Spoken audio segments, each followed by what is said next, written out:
So there I was, a young innocent boy on Sunday, expecting a 10-0 from Cloud9. My shock when it didn't come true. Which is why we're going to be doing this. We're going to be looking at this game. I think it's very interesting because it's actually, I think it's reflective of what Cloud9 are comfortable with, what each individual player is comfortable with.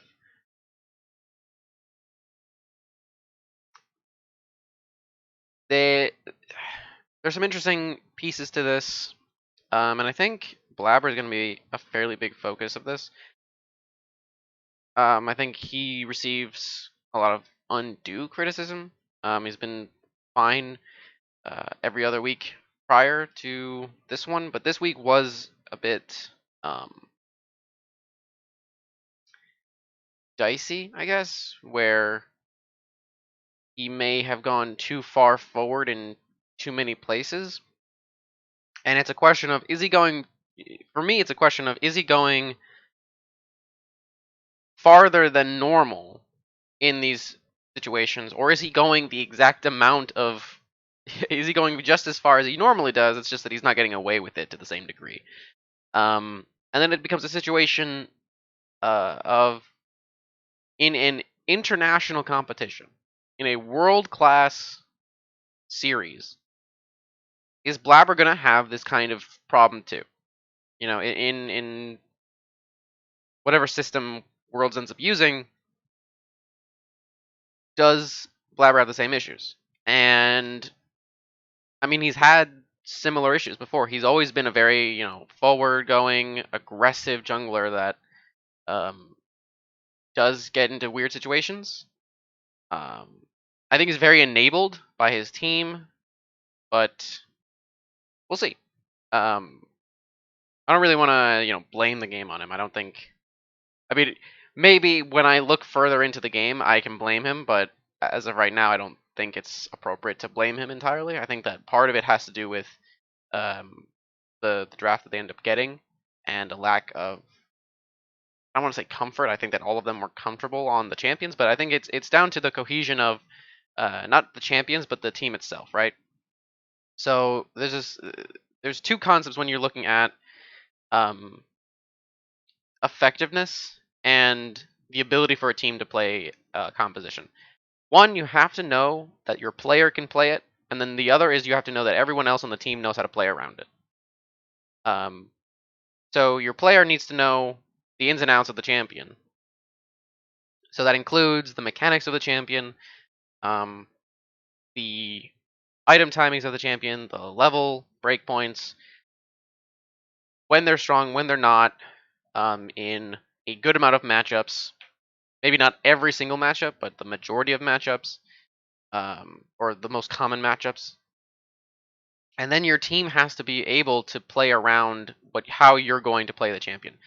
And I say specifically how the player is going to play the champion, right? So let's say Licorice ends up playing this Wukong, uh, which he has done before to success, but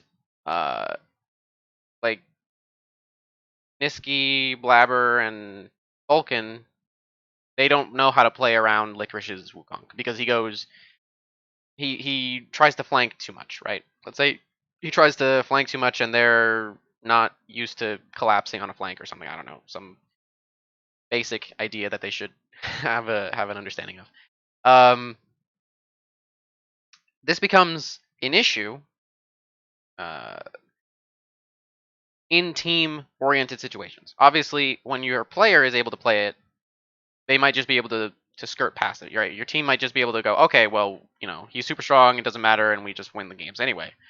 But there are going to be situations, especially against really good competition, where your ability to play, where Blabber's ability or Sven's ability to play around his top laner on a specific champion is going to be tested, right?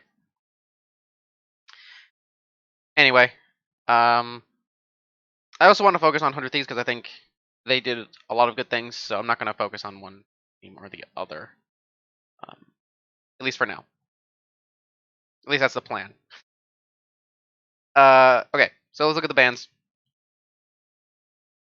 Callista is the first ban. Um, Seems fine, I guess. I think a lot of teams.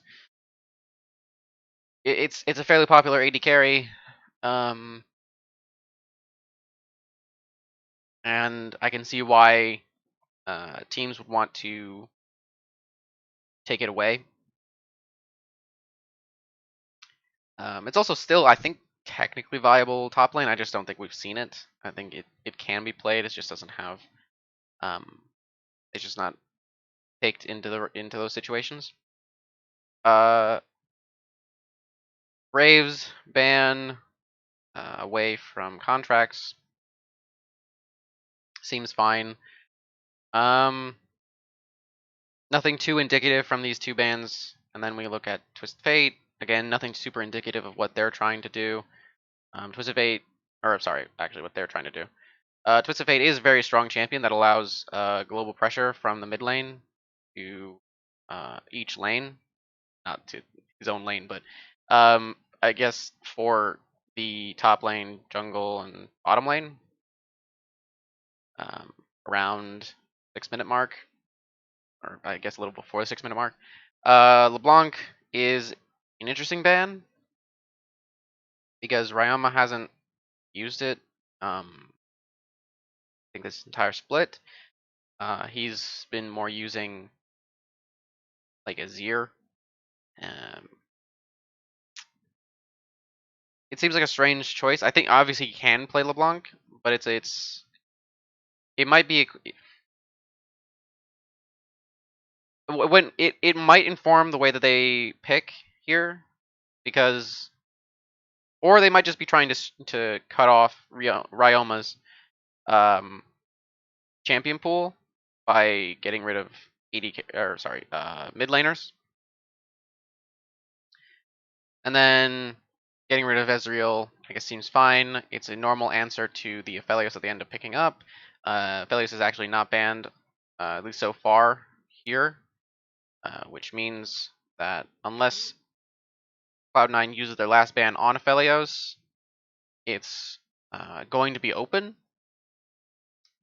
and then they can pick up like Ashe here, or not in that specific spot but for Cody Sun, um, or they can just take it themselves.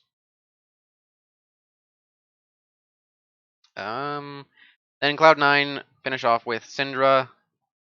So getting rid of these two, these are fairly common mid laners, but they do completely different things. Um, hmm. It is interesting. So let's go into the first picks. When I first saw this, I was very confused as to why there was such an immense priority and onto this Karma. Karma ends up being the support, I believe, if I remember correctly. But it can be flexed into top and mid, so it can be it's not likely a someday champion, so I doubt it would be played there. So the question is, does it go into mid lane or does it go into support? But that kind of priority on a champion that isn't necessarily a high priority is interesting. And generally, I mean, it's mostly just like to harass the bottom lane, right? That's the idea. But it's an interesting first pick. It also does leave open a lot, right? So it's basically saying, here's what we're gonna do. We're gonna take a non-revealing position and champion in our first in the first rotation, and then force you to reveal something, at least something, right? Because red side has the disadvantage of having to reveal more on their first rotation than blue side. So because of this, now you know the potential bottom lane. This is at least going to be here or here, I guess. Doesn't really matter where it goes, but this is going down here. And Wukong can flex into 3 positions.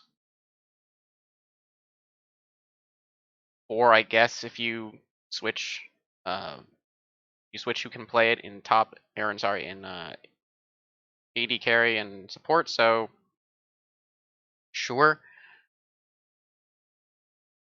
but I still think that this is a little weird. But it does kind of say, okay, what we're gonna do is we're gonna have a very versatile champion. It can be moved into 2 different roles. Uh, more likely 2 different roles. And it allows us to be very. We can hold our plan composition closer to our chest in this way.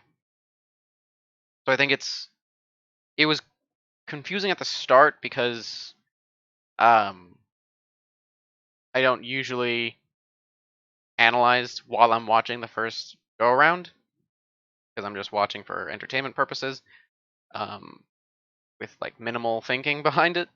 But the the setup actually, I guess, kind of makes some sense when you're up against a Cloud9 who you want to pick as strategically as possible. Scary because they've now shown that they can actually dominate with it, in the bottom lane, set up because Okay, we're not gonna. We're gonna. it was granted it was Okay. So I forgot that this was even a thing. That the Ash was what actually was picked up instead of Aphelios. This lane, by the way, is very oppressive to a melee champion in the bottom lane because of the range and the spell poke. And when you're putting it up with an Olaf, you effectively said, we're going to use our priority to get dragons early on. So how are you going to respond to that, right? How do you respond to really early bottom priority with these two, and then with an Olaf who is just going to be allowed to be around that entire? If we look at the whole map of Summoner's Rift, Olaf will be allowed to be like in this entire area uh, effectively for free, assuming that his bottom lane is willing to move with him. So it becomes very dangerous, and you have to, as Cloud9, this next pick has to either be a jungler, because if you do not pick a jungler, these are going to be junglers guaranteed. Because this says we're going to ban junglers. Now Cloud9 end up picking a jungler here to prevent that, which I think is smart. What they end up picking is not so smart. But there is one other aspect to this that I want to mention. Karma is a front to back champion.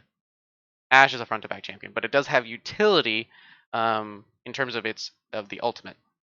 Olaf is a super go in champion, and so far there's only one real champion that he wants to go in on. And if he abandons the Ashe, then this becomes a real issue. So they need to find a way to protect Ashe using the next 2 picks. Also importantly, Ashe builds Blade of the Ruin King, which means that it prevents certain champions from being picked and certain compositions from being chosen. Just because if Ashe is not one-shot or CC'd throughout her entire lifespan during a fight by Wukong, or I guess other options as this goes, then she will be life-stealing as well as cutting through health purchasing champions. Karma can technically do that with Leandries if she wants to. I think that this is the case if it goes mid, which you cannot know, and if it goes support, it could technically still do it, but the likelihood is a lot less, and I think it's bound more likely to be a more supportive, like Athene's and all that. Athene's like an Ardent Sensor, maybe Mikhail's Redemption, support items.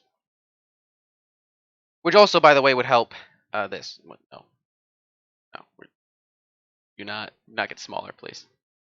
Which is more likely to help this. So like you get Ardent Sensor, Athenes, and you can put shields on this guy, and then he can go in for free, kill a target, and do his job very effectively. So while he may not be able to protect Ash, Ash isn't the win condition. His ability to go in is currently the win condition.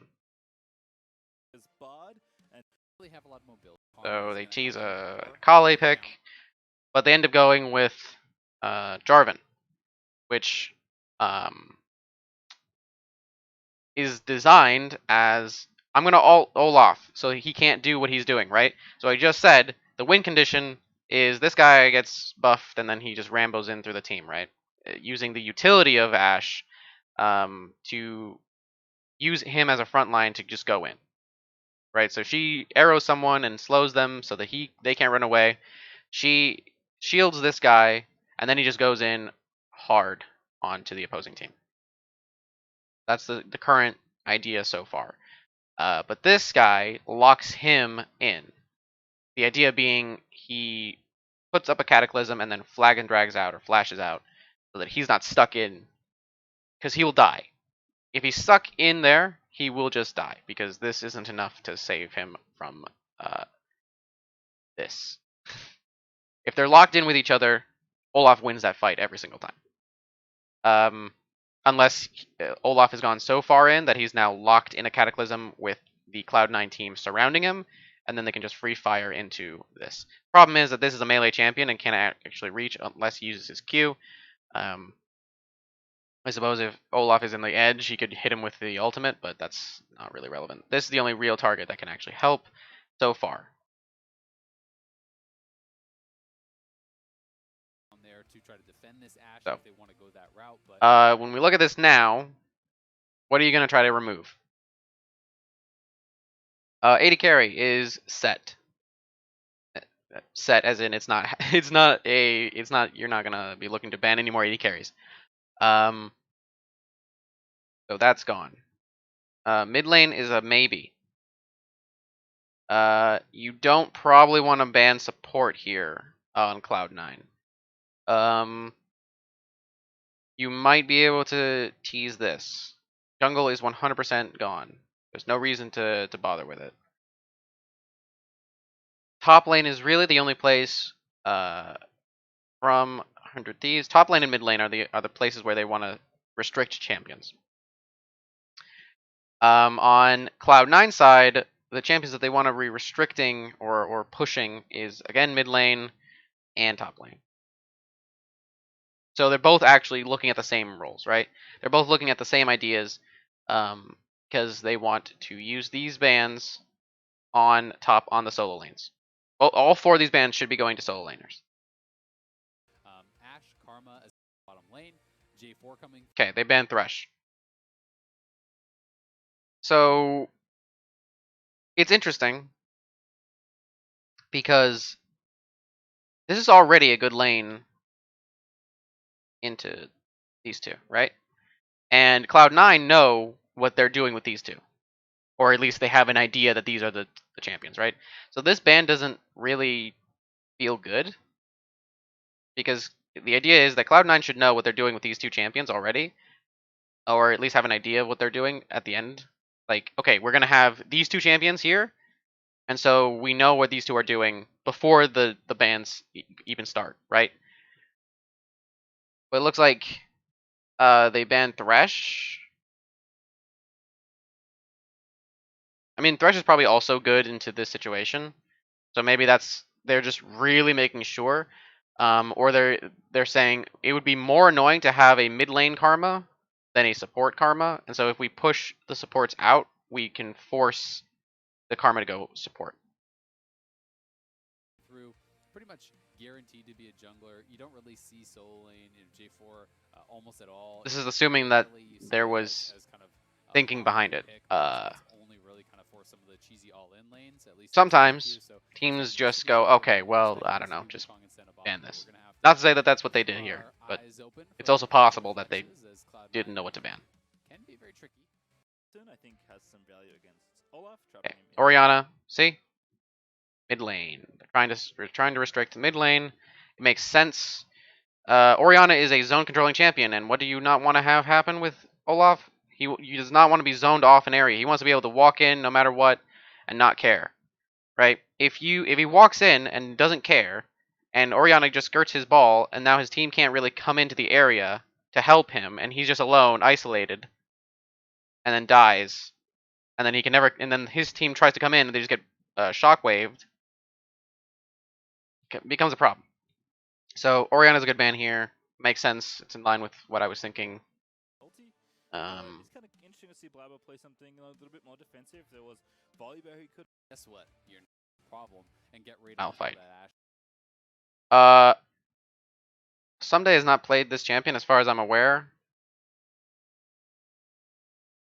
And I'm not sure as to why they banned it, actually. I mean, it's another forward-moving champion that can kind of go in line with Olaf, right? So he can support Olaf's ability to take out, I don't know, Senna, I guess.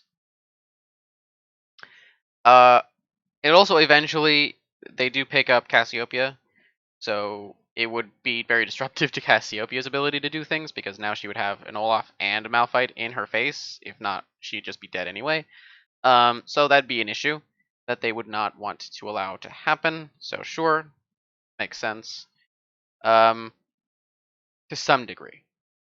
This composition, yeah, what the hell did I just say? This composition, I feel like doesn't necessarily want Malphite, but maybe the logic is there, in terms of what they were planning, right?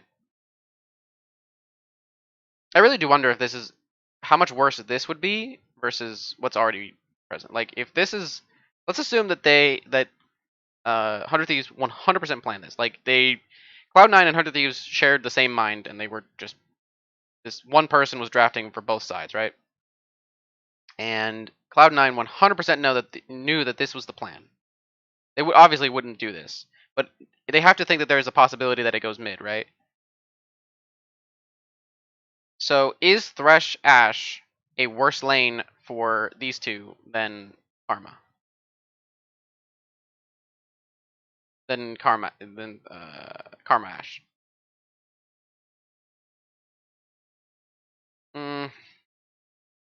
Probably, actually, if you think about it. Yeah, the more I think about it, yeah, that's fair enough.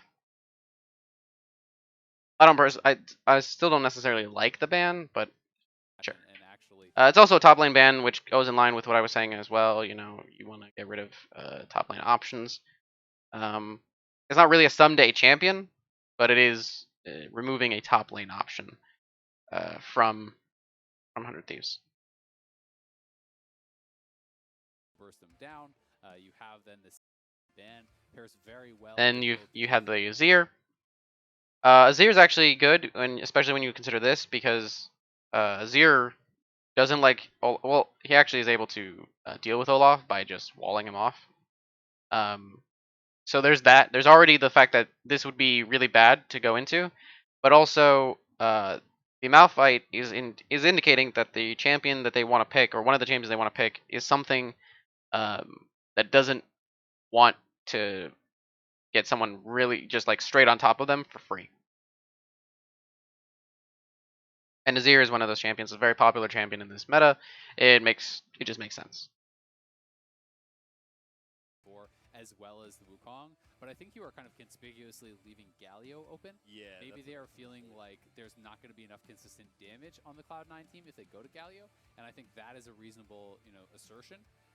Jace here would pretty much seal the deal on this being Wukong bot. Okay, so here's why I have a problem with this. What do all these champions have in common?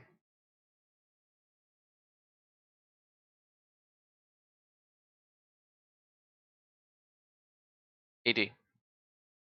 Jace, one of Jace's most common builds is lethality. They're going to build armor 100% of the time. Always.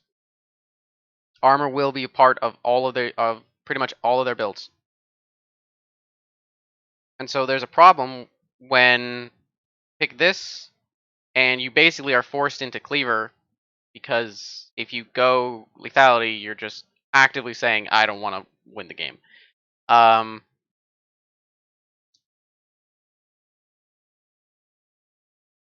So that not even from the support position do you have any extra magic damage. Where if the next two picks are AD, this at least, and this goes support, Boom can build Leandries to kind of, and then do actually a fairly good amount of damage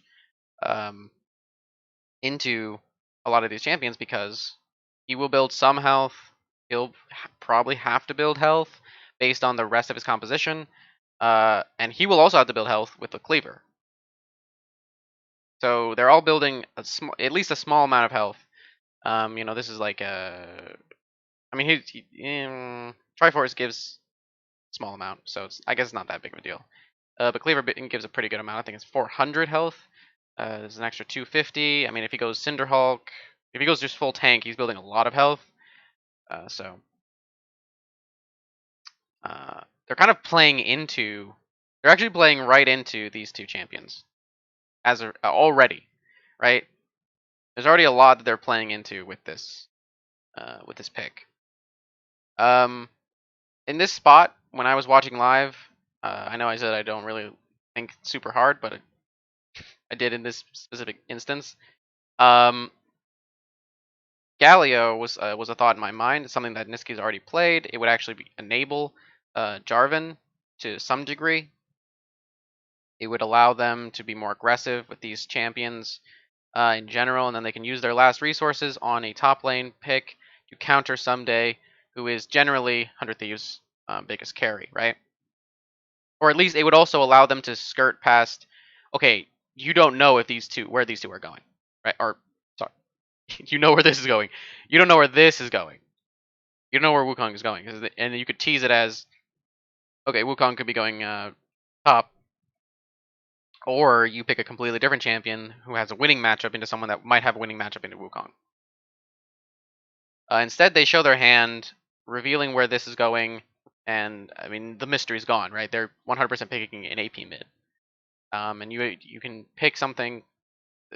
What are the AP mids that are left, right? There's Corky's not an AP mid.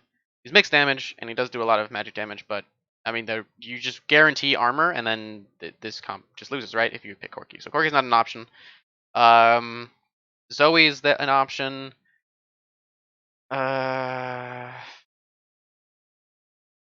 Galio is an option, like I said already. My imagination is always so bad. I'm always really bad at imagining so many champions. Cassio is an option. Did I say that? Zoe, Cassio, Galio, Fiddlesticks. Technically, you could go that. I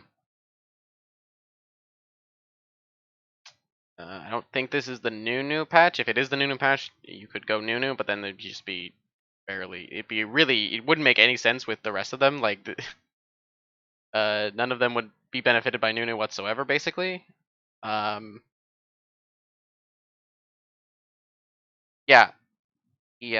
I mean, there's already with Zoe, Galio, Cassiopeia. That's enough. I mean, you've lost LeBlanc on your own, you've lost Syndra on your own, and then you lost Orianna Azir and TF.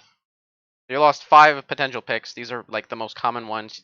These are the most common AP building mid laners, as far as I can think. I swear I must be. I'm gonna be missing one. They're gonna pick one right here, and I'm gonna be like, of course. That one that I forgot about entirely. All right. And does make sense as kind of. They pick Camille. High physical damage. Here I think, and then I don't remember actually what they had here.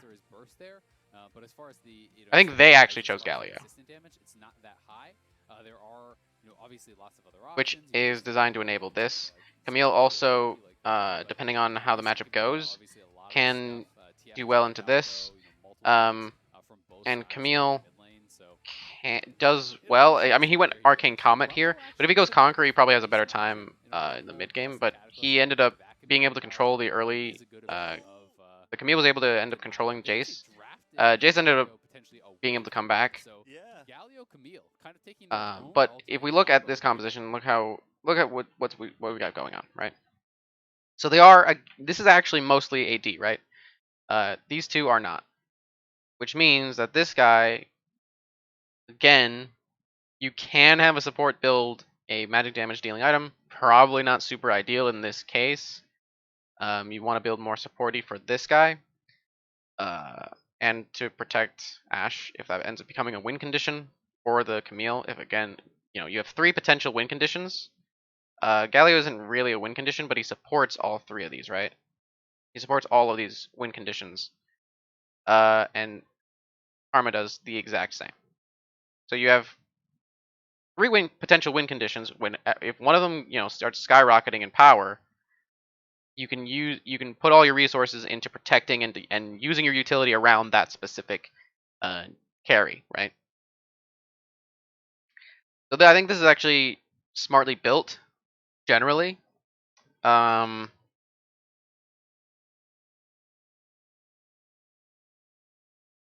They have a decent amount of mixed damage,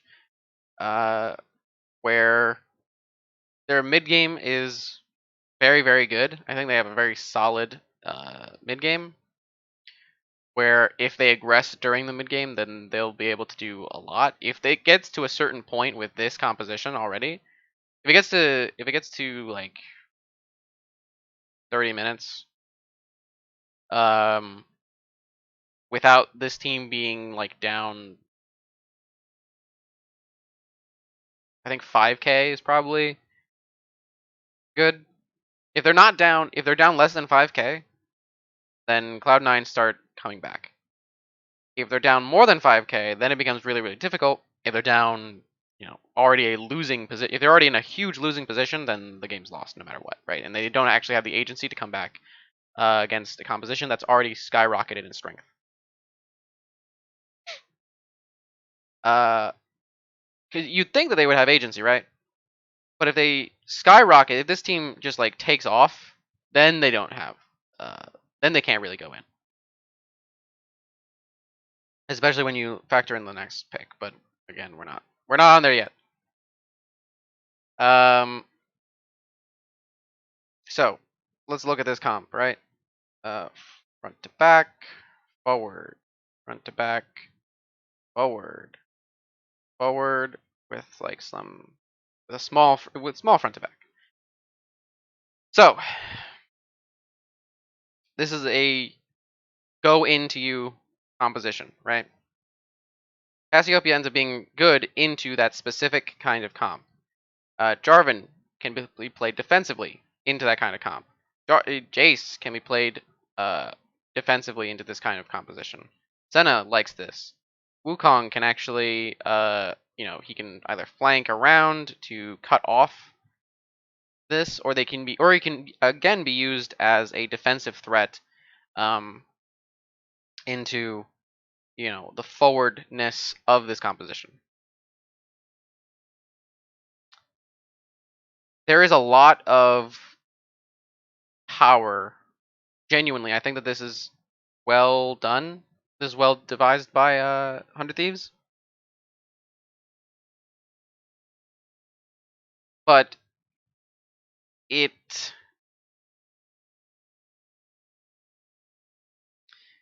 becomes kind of hard to play the game when this guy becomes neutral in power and when this guy starts to eat her off in strength. Because Karma's effectiveness also goes down as a support. Camille actually gets stronger, and I mean, Jace doesn't really outscale Camille, so there's that as well. And Ash also gets stronger, but how do you play Ash already? Or you can't really consider Ash a super strong threat. So like in isolation, you have 3 potential threats. But when you have Ash, you have to consider, all right, what do they have? I can't play the game. So if Ash becomes a win condition, it has to be during the mid game when these guys can support Ash the most. And then it becomes much more difficult if once things start kind of equalizing in past mid game. If it does start equalizing. And against Cloud9, that is actually a big problem when you don't make when so many teams make questionable decisions as a result of Cloud9 being Cloud9.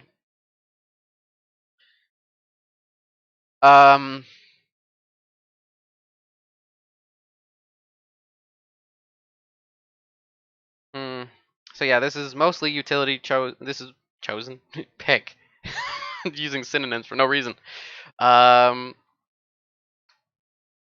go into the last pick here. And throwing it right back in the face of Cloud9, they can look to dive onto the Senna. Senna, though, likely will be going for this really defensive style build that we saw yesterday, where you are going tricky to deal with for Camille because you can against Galio if you can actually get that matchup. Of course, Galio has. So now this is so Niski ends up getting the Cassiopeia, as we said, or as I said. When you have a lot of champions who are wanting to go forward, Miasma makes it very difficult to do that and catches them into to a certain spot where your team can collapse and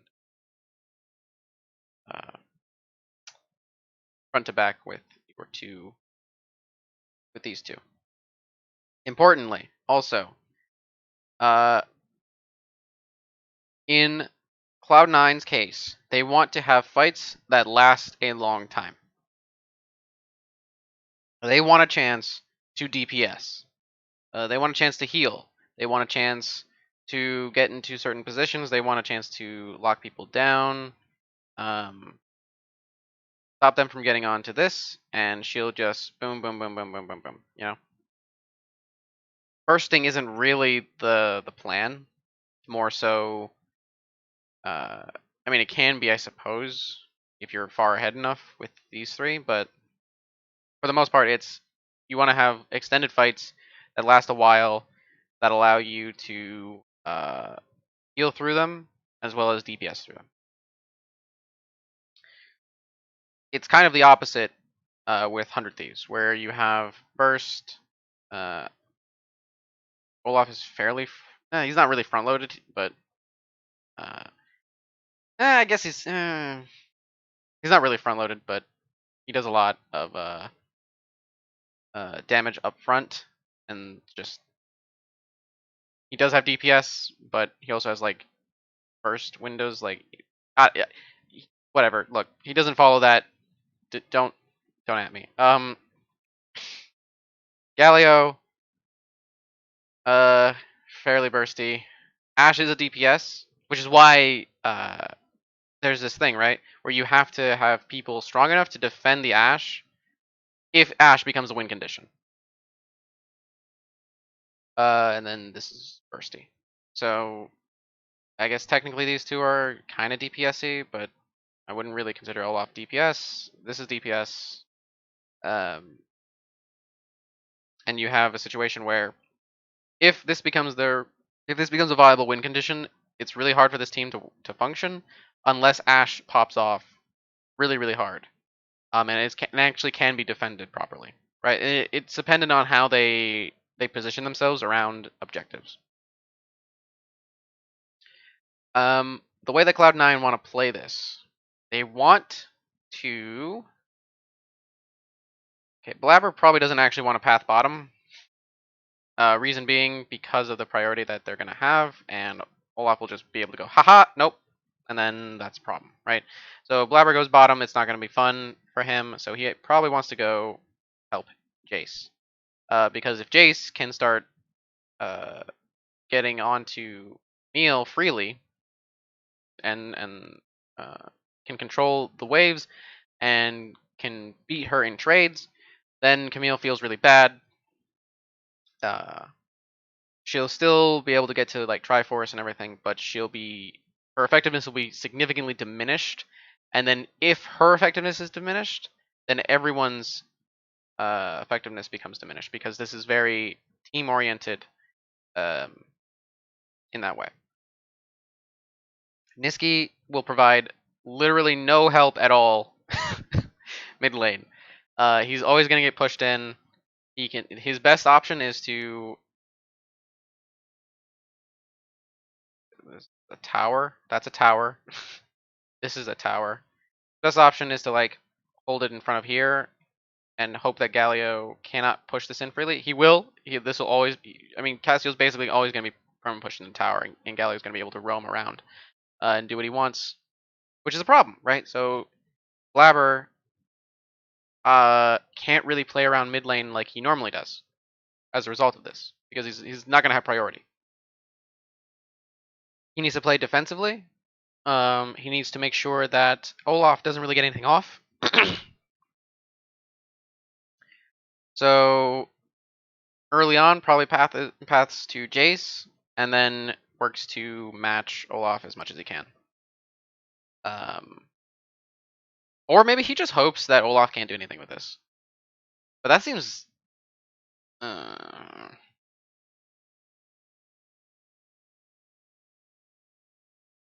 Okay, so here's the problem, right?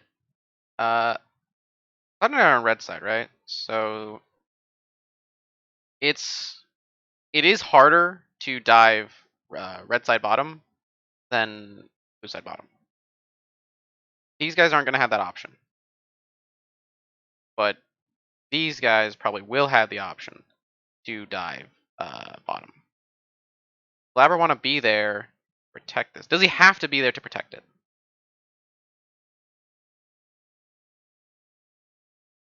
Does he want to match Olaf? I feel like if he tries to do that, he's just going to be behind Temple the entire game because he'll just farm faster. So not he'll farm faster. He'll beat in places way faster. No, I think that Blabber wants to play opposite of Olaf. Yeah, and if these guys meet each other, this guy demolishes him. And without the priority, he'll have no help. The only place that he wants to be focused on top lane, and he can't really help this. The two dragons are free for two of the first dragons are free for 100 Thieves.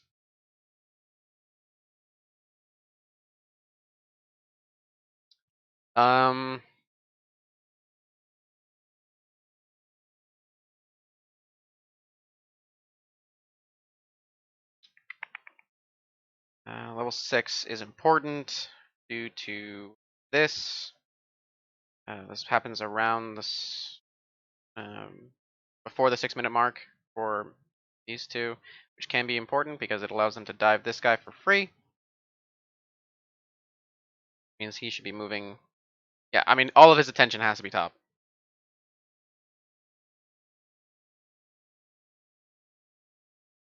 He farms around his blue side, and then he has to just skirt around. Is that right? Maybe I'm putting too much of a emphasis on it. Probably. I'm probably putting too much emphasis on it. Regardless, I've been talking about this draft for 40 minutes, so we're gonna move on. We're gonna go to the game now. I also say that the poison's pretty easy to overlap on top of the Cataclysm. So if you actually like somebody being on a carry, I like it being paired with the Galio, so Ryoma can be really active on the map.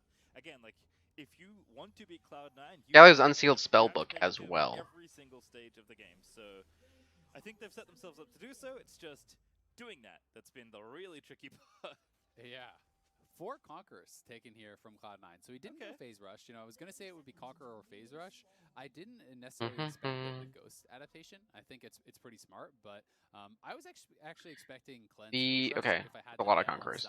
As Zale mentioned, actually. Wait. And Cassio is more of like it makes sense. Because Wukong, yeah, all these champions make sense. Enough to get a lot of damage out, you know, when the threat of a taunt or an Ash Arrow is there. So he's going to have to be really careful, but he does have the Ghost. No wards were put down. I'm not sure what he's. Oh, okay. Never mind. Can navigate this. Conqueror, obviously, pretty then easily Draven goes top. You have so many spammable spells, and your consistent damage gets very high. It adds to the sustain.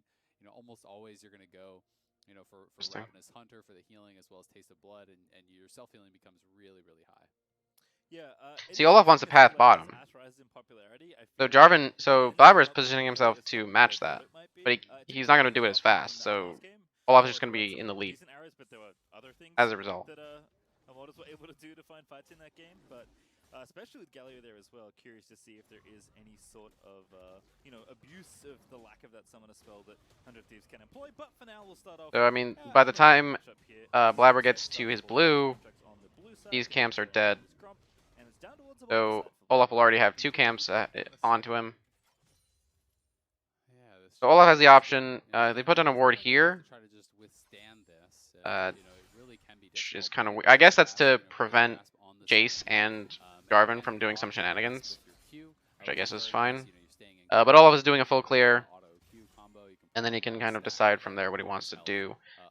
He will do, yeah, he's just gonna full clear the entire map. Trade, utilizing the passive physical shield there, you would think that would be a disadvantageous trade for Someday because there's so many minions there for Licorice and he was down a level. But Jace is actually pushing in Camille.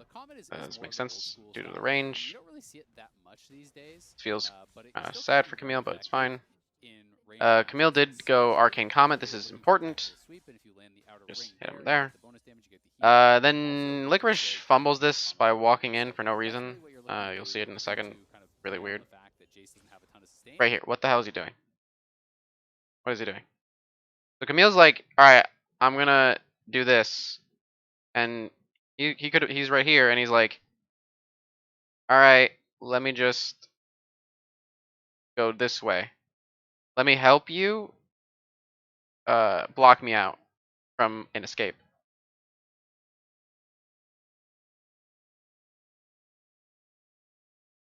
Like, I understand the plan, right? His plan is probably, I need to kill this minion. Might just be unfortunate RNG, by the way. I need to kill this minion so that I get level 3. And so I can survive and get out, right? So I can kick her out and do whatever. Maybe he was also thinking he could kick her out of his the combo, and that would help, or not kick, whatever the hammer thing is, to get out. In any case, this is really weird. He could have died.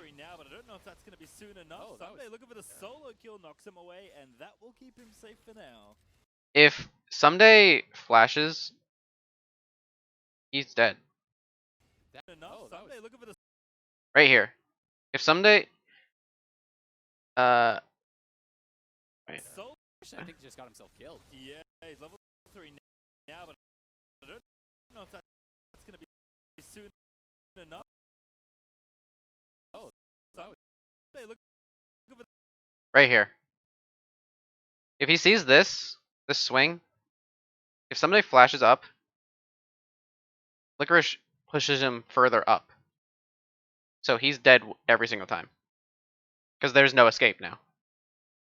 Licorice's best move is like to go into the alcove and try to dance around him, but he's almost certainly dead no matter what.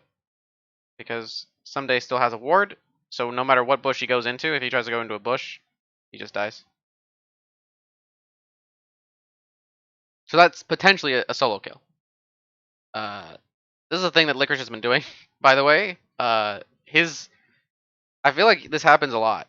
He just like he's getting caught in these weird early situations where he just dies, or his 1v1 in lane has been questionable, which is why I haven't really been rating him super highly.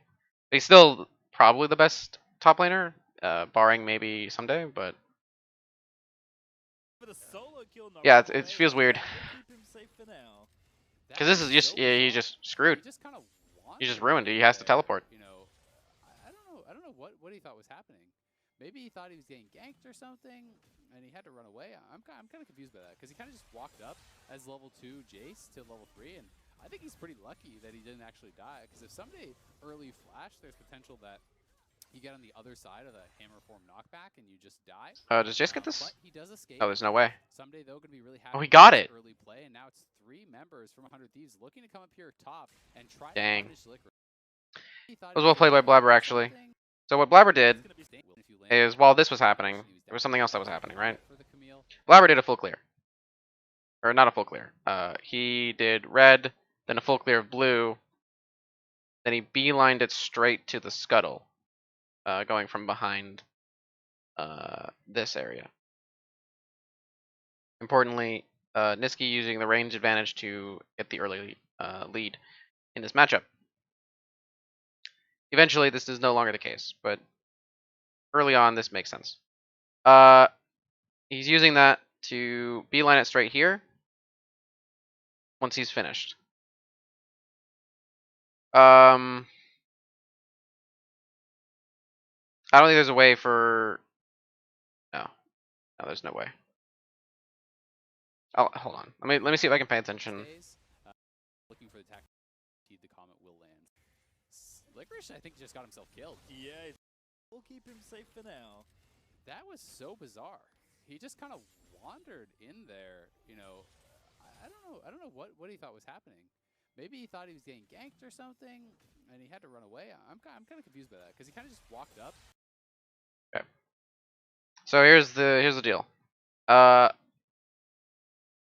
think the only way that Olaf can contest this is if he doesn't do Krugs.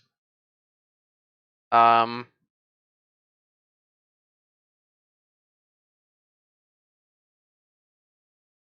I honestly think there's a world where he goes blue, Gromp, Wolves, Raptors, red, Scuttle, Scuttle. Whereas Jarvan actually even gets the Raptors too, so he's only one camp behind. And when Contracts does this, he actually is even. They're even off after this.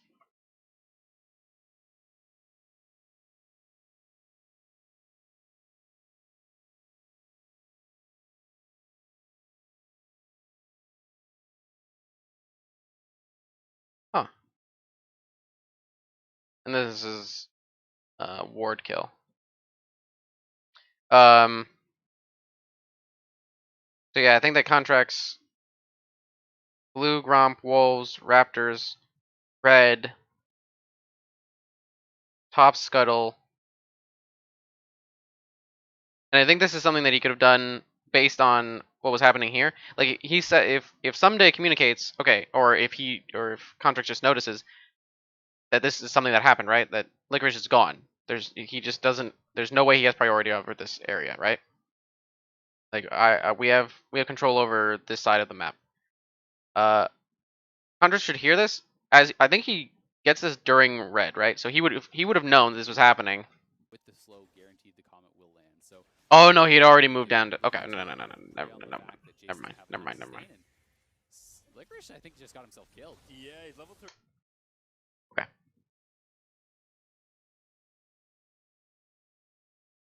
Well, I played this well. It was good pathing.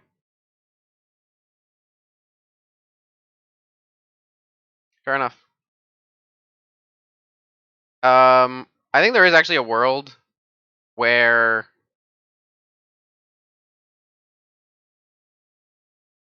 I mean, he can't predict that this is going to happen, right? But I wonder if this happens, if lane control ends up becoming this way regardless, right? So where you're looking for the tactical sweep, and if you land the outer. at this point, when does he finish red? Healing, and you also with the slow here.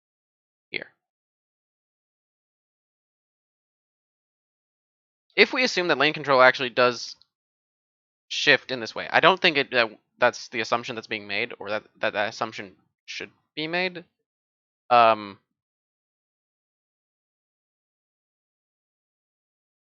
The best way to push Blabber into a bad position, this isn't necessary, but it's something that can be done, is blue, Gromp, Wolves, Raptors, red, beeline it straight to this camp, because by the time he's there, he will probably be up, right?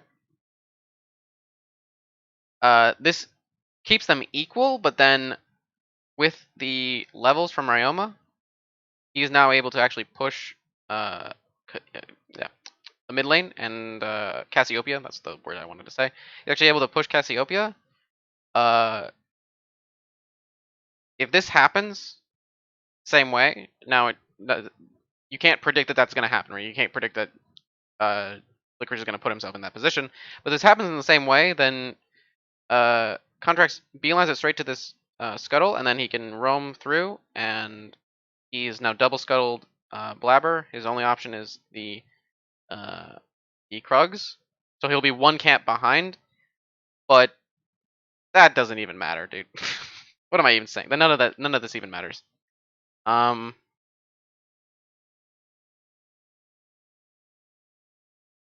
Alternatively, Maybe because there's so many. But if you win, Soon enough, oh, that Sunday. was, I don't know what he thought was happening. Maybe he thought he was getting ganked or something. Potential that you get on the other side of the hammer form knockback and you just die. But he does escape. Someday though, gonna be really happy about this. if Someday actually moves down, because his entire team is doing this, right? So look what happens. So to level 3 and Olaf is beelining it straight to this camp. They know that this is happening because wait. Oh yeah, there was a ward that was put down. Licorice, Blabber killed it with his red trinket. So Ryoma put down a ward that spotted Jace that obviously showed his intention, right? He was going to here. I don't know what the wave state is. I assume it would be bad if Someday left to go. This is not where he's going, but if Someday left to go to the scuttle, that's my best assumption. If, and this is a big if I'm on 100 Thieves, I would have to look. I would want to look here and see what the lane state was, and question whether it was possible for him to go down.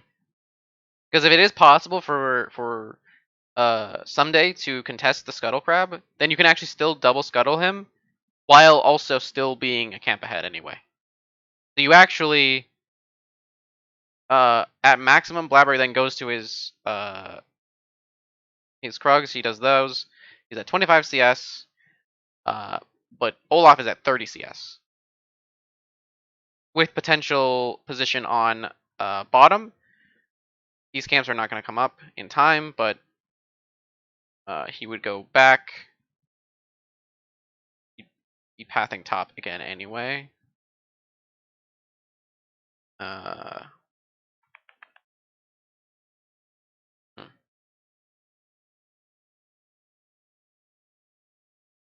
There's also the consideration of what I mean.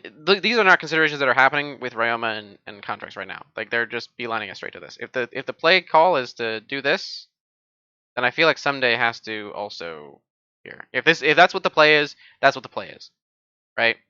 I don't know how much Contracts is thinking in the future that when he kills this, goes back to base and goes back to top lane, because that's where the camps are. He's going to. I mean, I don't know how much of an option this dive is. It might actually be fine. He goes back top lane, tries something, whatever. If he can't, then he goes into enemy blue side with bottom lane priority, maybe. Because I mean, he doesn't have any other thing. I mean, he could do this, I guess.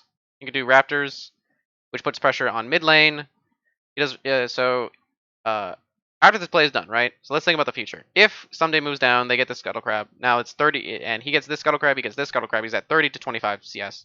Contracts then goes back, spends his gold, does Gromp. No, can't even do Gromp. By this point, I would assume that this comes up. I don't know how math works. It doesn't matter.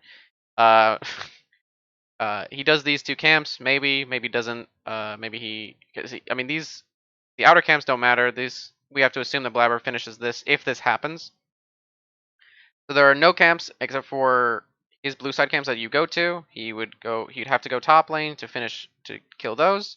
Then he has the option of potentially diving Jace, or going down to bottom lane and aggressing onto Blabber's camps on blue side, using the priority from his bottom lane to do that. Because I can't assume that this would be let up at all. Also, importantly, these two can cheat or recall if they wanted to. I've been focusing so much on what Contracts is doing. I'm literally like on my screen. The biggest part of the screen is the fact that if they can kill these minions. Actually, if Poom, I think this is one of Poom's abilities. This is his Mantra Q. It actually might be more beneficial to hit these so that they can back.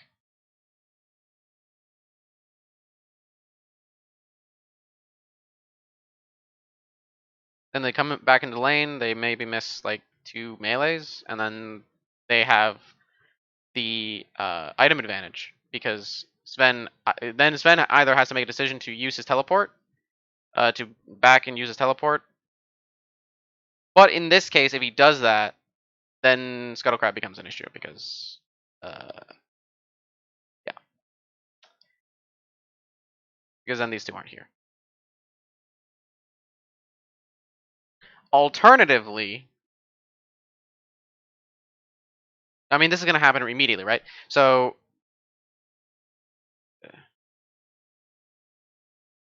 they're not going to end up doing it, by the way. They're not going to end up recalling, I'm pretty sure.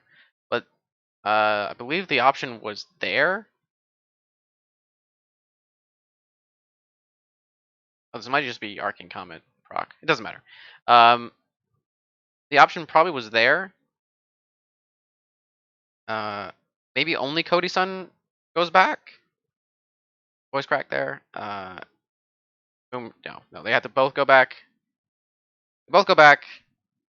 They'll be back in time. They maybe miss 2 melees, but they have an item advantage. They force potential TP because of the health value that Sven has. Maybe not even, because he can use his pot to restore himself. And Vulcan his mana to restore himself, so this is not even a big issue. But so he can either he stays, which means he'll be at a huge disadvantage, which means that this will continue happening. They'll continue having this pressure. Ben and Vulcan will probably do everything they can to push the wave as much as possible, but by the time they're like just past here, maybe these two will have already returned, and they'll be able to push out. They'll be able to push this back. In the same instance, by the way, Olaf will be around here. No, he probably won't. Yes, he probably will. Or he'll be around here and actually able to aggress onto this, so they actually won't be able to push this out as aggressively as they want to at this point. So, this is the thing that I like to call. This is why I like to harp on the idea that every player I don't like I have a huge following and they all listen to me. This is why, in my mind, I always think about how each player is affecting every spot on the map, right? So while these two probably don't realize that what they are doing is impacting Olaf's play right now, what they're doing is actually impacting Olaf's play right now.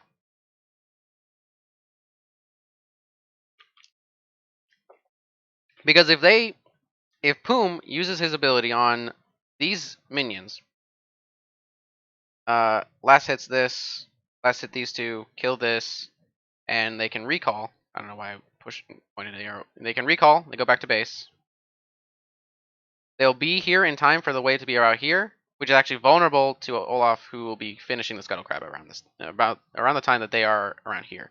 If they don't do that, right? If they don't have the option of harassing Olaf away from the Scuttle Crab, because if they do, then the lane will be right here again anyway, and then he'll be forced to TP,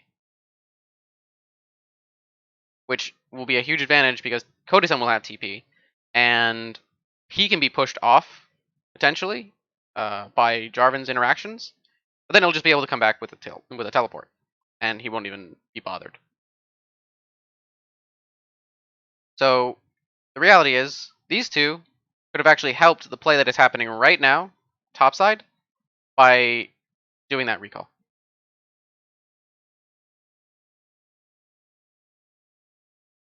And I don't know if they might be aware of it, but it might not be something that they put too much stock in.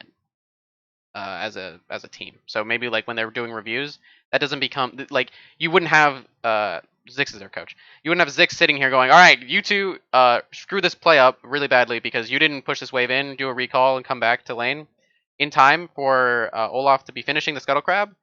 preventing these two from going back, or forcing them to make a decision where they have to either push the wave in against an Olaf who is going to be right here, and then they would have been able to aggress onto them, then forcing their TP and potentially their flash, or them being vulnerable in the spot where they're pushing in the wave, and then you'd be catching it here, and then you could push it in, and you'd have priority back again anyway, even if they don't interact with Olaf being in the spot after he takes a Scuttle Crab, after Someday moves down to aggress onto it. Like, that's probably not actually what's happening, because I... You know what? Why isn't it happening? I actually think this is a really good play. Maybe I'm missing something. I might be missing something really critical. Maybe I'm missing something. Maybe my understanding of specific second by second timings are really off, and that's why I can say I can assert this notion, but then maybe I can't back it up because the second by second details are lost on me. In any case, I think he's pretty lucky that he didn't actually. I really want to know what Sunday's wave looks like. Flash, there's potential that you get on the other side of the hammer form knockback and you just die. But he does escape. Someday, though, going to be really happy about this early play, and now it's 3 members from 100 Thieves looking to come up here top and try to punish Licorice. This is because Someday could have left his wave in the middle of the lane, because now it's slow pushing anyway, right? Slow pushing, regardless of what he did. And he's actually in a vulnerable spot as a result of this. It's actually well played. I see what his play was. I see the idea. I think he actually misexecuted it regardless. Let me go back. Looking for a repeat gank now. Yeah, this is a really nice time for Flag, drag. Oh no, he would have gotten it.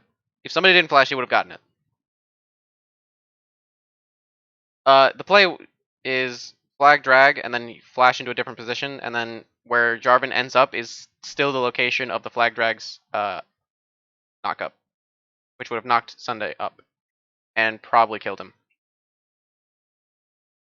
Someday gonna have to get out. Oh, that flash was so close to Someday. That was a good flash. Get out of there. But yeah, if Someday moves down, crazy if Blabber landed that, but Someday anticipated that he would go for the flag and drag flash. They would look for the knock. I think Someday has to go down there.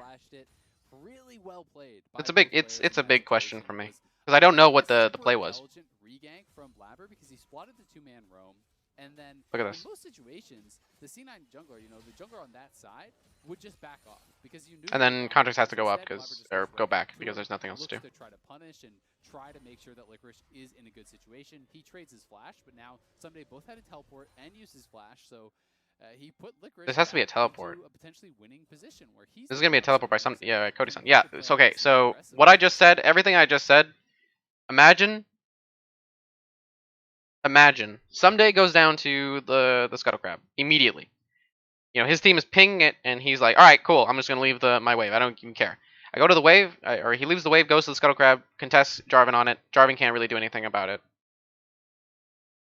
Even if they do get into a bit of a skirmish, he will have backup before anyone else.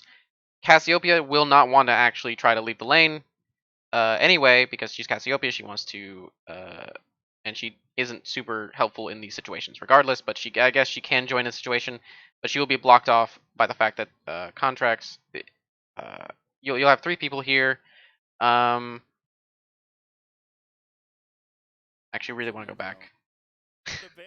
This play is really important because it creates tempo and a really, really, really insane position for so many places on the map. These two, if they push the wave just a slight bit faster, they could have recalled.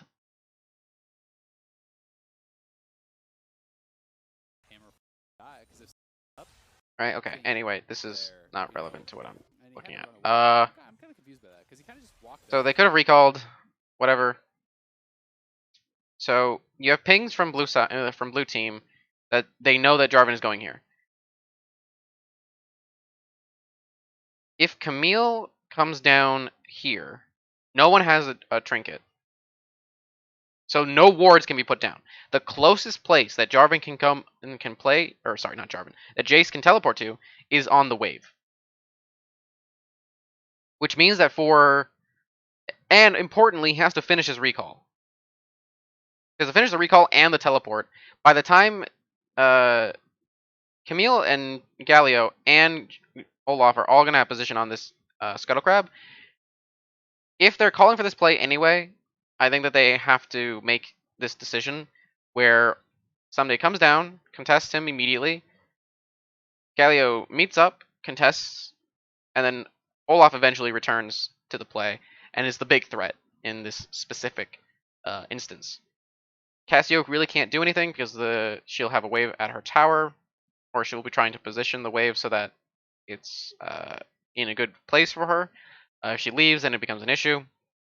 She could join. Also importantly, because the Scuttle Crab is moving upward, because that's you notice that it's going upward. Jarvan has to go upward, which means he'll actually be further away from Cassiopeia, locked off from Cassiopeia, locked off from his team, except for Jace, who will be behind Camille. Alternatively, this play is completely irrelevant. And Olaf could have just gone to bottom scuttle. These guys could have recalled, come back. Then these guys would have returned in time for Olaf to be here. Probably doesn't really matter that much. But again, if this is the play call, if you're gonna divert Contracts, if Contracts is gonna divert his pathing to this Scuttle Crab, or I guess probably not even divert, he probably just wanted to go there anyway. And just assume that there's no way that Jarvan would feel that he could contest the Scuttle Crab. Then yeah, you need a whole team to be responding to this. As level 2 Jace to level 3, and I think he's pretty lucky that he didn't actually die, because if someday early flash, there's potential that... They're going for harass. He went past the minion line to harass them when he could have killed these faster. You get on the other side of the hammer form knockback and you just die. By the time He the had to run away. I'm kind of confused by that, because he kind of just walked up as level 2 Jace to level 3, and I think he's pretty lucky that he didn't actually die, because if someday... I think they potentially could have, because they had knowledge that this play was the play, right? That was so Look where they have knowledge. He just kind of wandered in there, you know. Right here. The first ping is when I assume that they'll have the first indication that this is happening. The wave is just meeting up, I think. Right in front of them, here. And they could have pushed it as fast as possible using all of the mana. So to fully make effectiveness of this specific play. Wait, this wave is pushing into Someday.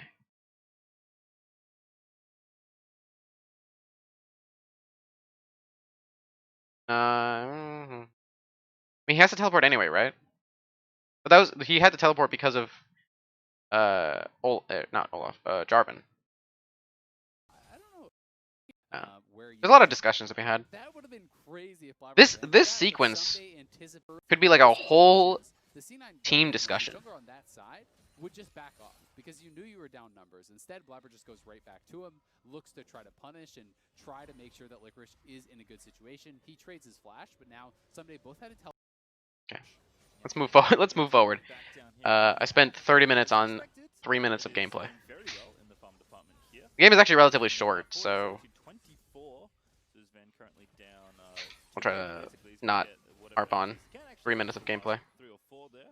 But still down a decent amount. I think, you go into these kind of matchups expecting to be at a deficit. We'll see what else happens here. Is topside Contracts this time with a good gank, and Someday just barely gets Jace is just dead. First blood, it's Contract that's able to grab it, and he flashes the C9 emote as well. You'll love to see the C9 emote. That is terrible. Licorice is actually expecting to be at a deficit. We'll see what else happens here. Is topside he has to probably assume that Olaf is doing Gromp. Otherwise, he knows that Olaf is topside, so this is just greedy.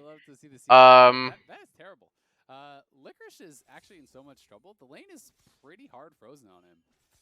You know, that could actually just kind of be like GG for your. There's no world where he can just do. Point, you know, that was He can't. pretty bad anti-timing. Licorice was Okay, he's going into Notice that wave's Raptors. already frozen. He's trying to Fair clear enough. this out. He's trying to make sure that Contracts isn't here. But when you're going for that ward and the jungler is already waiting, you are just so screwed because he's not playing phase rush. He can't actually kite this out. Yes, he has the flash, but hookshot is there to follow, as is the flash from Olaf. So the wave remains frozen. He's going to fall significantly behind in experience. Now you're They know that Jarvan is here, you still don't know where Olaf is. so he's not actually available. Olaf finishes the countered Raptors. So Blabber's actually keeping up really well. Incredibly strong split pusher in the later stages of the game. So 100 Thieves, you know, are finding a way in. And I do have to say, despite the fact that Cloud9 still just seems to end every game in 30 minutes or less, there are more teams that are competing with them now in the early stages. Cody-san and Poom are playing it so that Sven and Vulcan are actually vulnerable, because and this is known that Olaf is on this side, so they have to know that this is a thing. But it's a question of does it matter? This is entirely irrelevant. They trade Chop Scuttle for Dragon. That's fair enough. And mid lane, actually, somewhere we haven't been yet, because so much has been happening in the exchanges in top lane, but it is nice and even, which is always good. Are they doing? Looking for either of these what the hell was that? What did I just watch? He might. No, he already used Red Trinket, so I don't know. He just danced around the dragon for a second to. Wait, this is not a thing that you can do. Blabber was playing fine until he decided to walk into Someday for an extended period of time. So now he just guaranteed loses his blue buff. And now his bottom lane is screwed. That is developing somewhat here for 100 Thieves, but we know Cloud9 are incredible at team fighting, and Blabber could be in some trouble. That play by Blabber is actually unacceptable, by the way. So, let's say that he plays against a really strong LPL team. Do you know what happens when he does this? This happens, he gets chunked. This exact sequence is going to happen, right? So, they're going to kill him on this red buff. Right? This is super greedy from him. And then Olaf is just going to go into his blue side and then dive this. They're just going to get dove. And they're going to have Ryoma's teleport to finish the job. So Someday and Ryoma did the right thing in looking for this position, because then it allows them to kill Blabber and actually even get potential. Oh, they can't even ward, so it's actually irrelevant. They are only looking for kills. Where I guess Blabber was thinking, like, I mean, there's only one thing they can get here, and it's me. So I guess Someday also could have gotten red buff. It would have taken a while, but he could have tried that as well. But Galio and Someday, Ryoma and Someday go in, try to go kill him. Olaf takes Dragon, goes blue, and now there's like a really bad position on here that no one can answer, by the way. But look at how many. They're alone. This is an island. There's no teleport on Licorice. There's no teleport on Niski. They're on an island, and this is not doable. I don't know why he walks into him. Like, he actually aggresses onto him. I don't know what his logic is. Because Cassio, if Cassio moves, somebody always gets out. Jace can't really do anything because Someday always gets out. And then Cassio is in a weird position because the wave is now pushing past her location. She has to like curl around, and then she potentially gets harassed on the return. So she's actually in a not fun position. She doesn't have teleport. She's also low on mana at this point. So even if she can do something, even if she reaches this spot, she actually can't really do anything. Yeah, this is not good. Yeah, which makes it even more scary that Licorice is losing early, right? Because if you're actually behind in this 1v1 in the later stages, especially with the later ranks of the ultimate for Ryoma, it's so easy to actually join that Camille in a side lane and look for. This is the big issue, by the way. It's not a matter of the composition not being functional. In fact, I think it's actually pretty good if they can maintain stability. The problem is that this isn't like allowed to happen. Yeah, Blabber can't get out at all, and Red Buff donated over. Someday says thank you very much. Really well done by Someday. I mean, he just kind of Now look at this. chasing around Blabber. You know, they were skirmishing in the river, but Blabber just took the. They actually he spots him again at the red buff. Contracts This time Ryoma is in range, made the so call they that, come in or for and a Cody-san made the steal. call that they were just gonna Bad goes to worse there use in the top lane, at least for Licorice, though, this he was able to position push and to reset that wave, so get camps, which is more stable, probably easier to do, push back to him, and he has more caught up likely a fair to bit work of out because Someday was beneficially. out of lane there, but Someday does have the Sheen, which is this really nice aggressive. I actually don't. component of that. You know what I didn't consider? I didn't consider the mana values. What are we looking at? Yeah, they're pretty low on mana. Yeah, that's fair enough. Fair enough. Fair. Is in range, And they don't so have they 6. come in for an easy So the kill. dive is Bad even more goes to precarious. worse there in the top lane, at least for Licorice, though. He was able to fully push in and reset that wave, so it won't be frozen on him. It is going to push back to him. Really aggressive teams would have gone for that dive no matter what anyway, though. Because Someday was out of lane there, but And that would have Someday put does have Cloud9 the in a Sheen, which is this really nice really aggressive hard losing component of position. that Triforce. It really No is lane would be something doing that well. allows you to play, much more aggressively for these all-ins on someone like the Jace, because Jace Jace is actually doing to fine. whittle down the Camille before you can Someday that fully wasn't really complete able play. to Whereas Camille's pretty happy super with his capitalize. responsibility, no one else He's is up there about to a take wave the though. all-in. Of note, also, Blabber being in the top So it's lane not meant that the first dragon super was bad, 100 Thieves as well. but That was obviously- very easy Well, that's to a- contract All to right. solo, as Poom is starting to continue All right, I can feel the tilt penetration from and so Niski. that That's cancel just that recall that actually doing a pretty sucks. significant chunk of damage as well. Thankfully, Actually, there's no one around to potentially dive Niski, it's but actually really funny. Here just in case, so is Blabber, who's just pathing through his jungle anyway. But Ryoma starting to get some push again, can continue to be active here with this Galio. Yeah, I mean, 100 Thieves are doing a lot of little things right. They obviously got that kill onto Blabber, which was a bigger thing, but even previously, we actually saw Contracts interrupt a recall from Niski, so he gets in. Nothing. There's. I mean, there's the next objective has been the Rift Herald. Interrupts his recall again.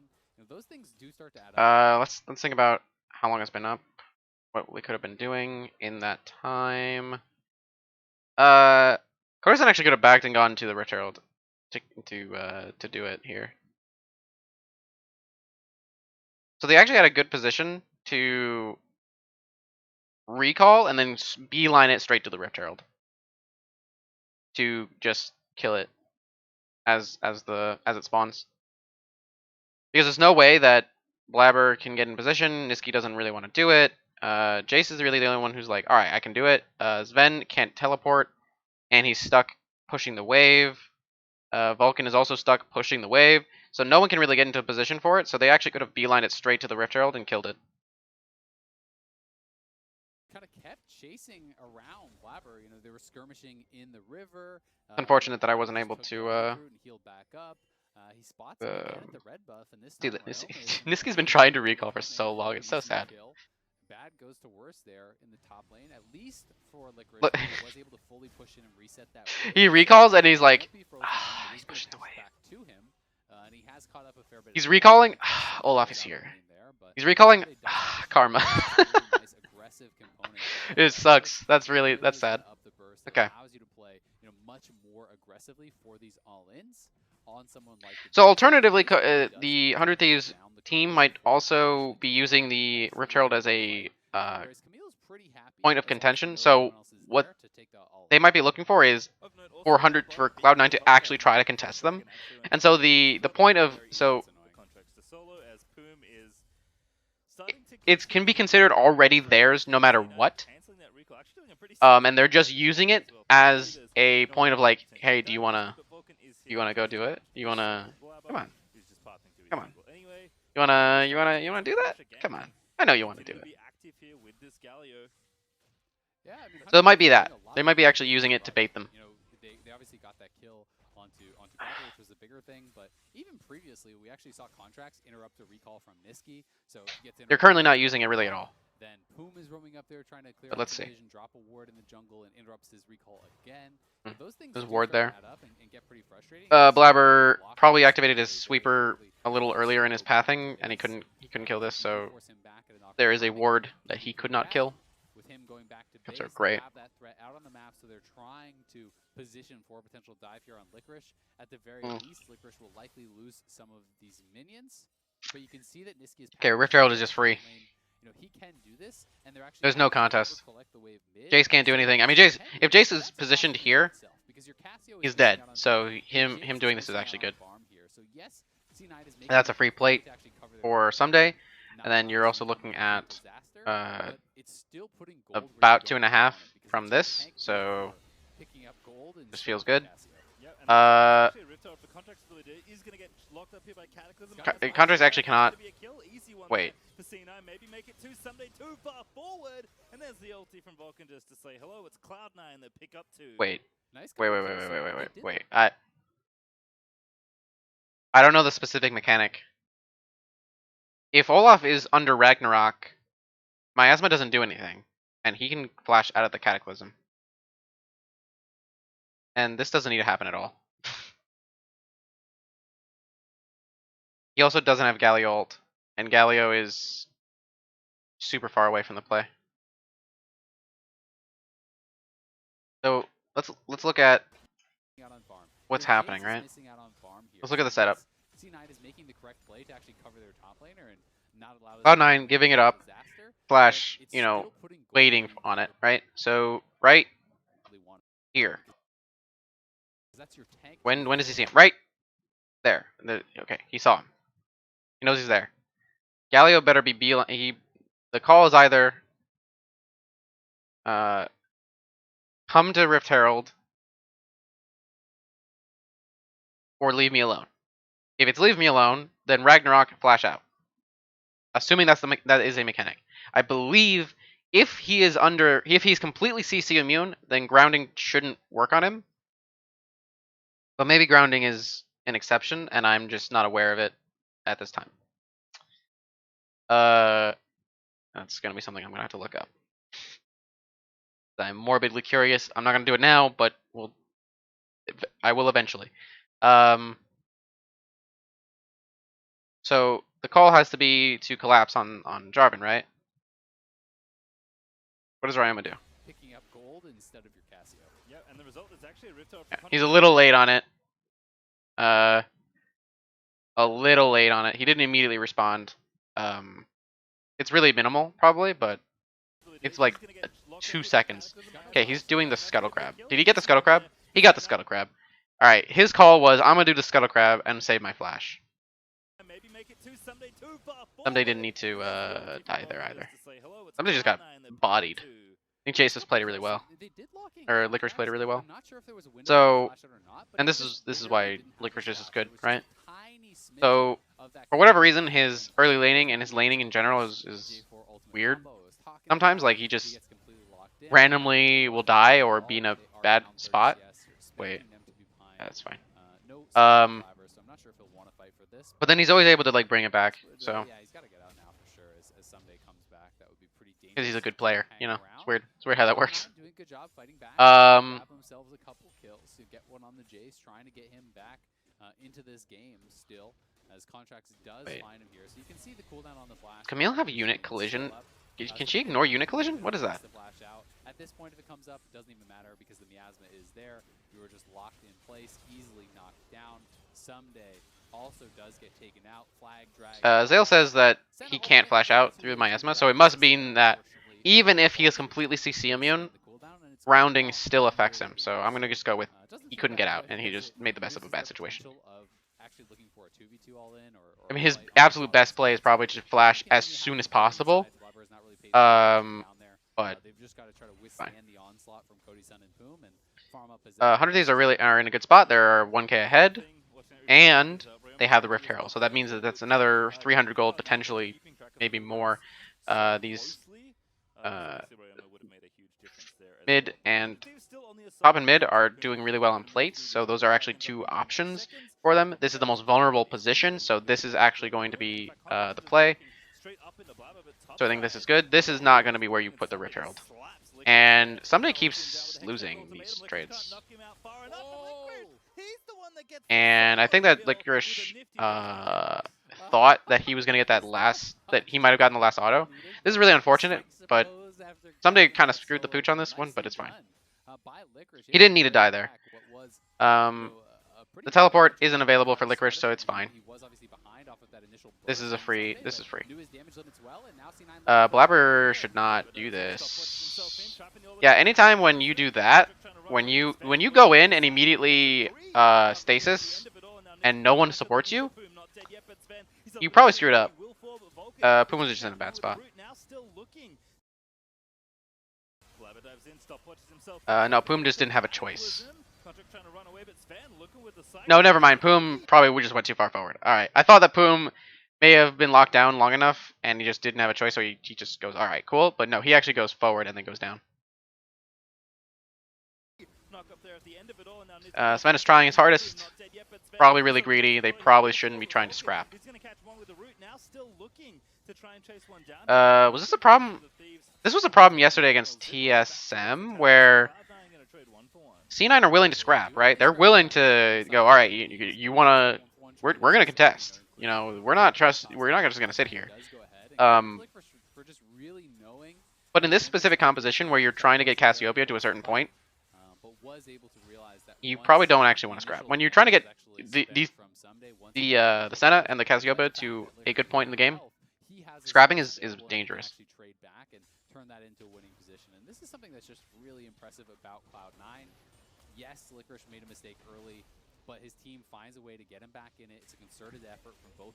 I think that if Someday has Conqueror, these plays are better.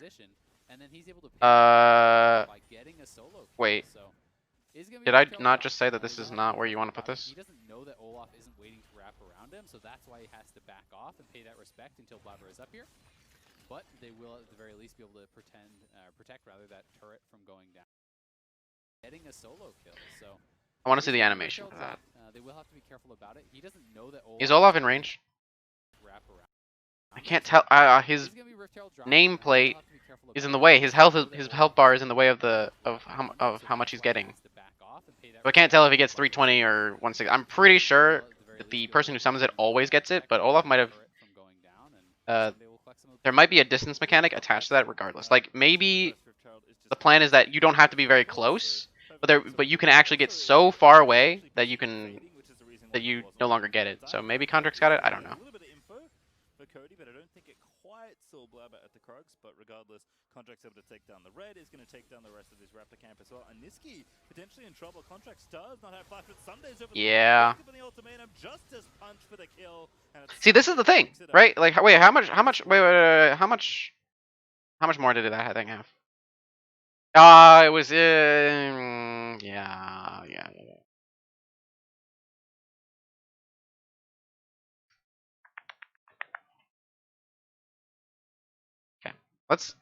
Could they have used this better?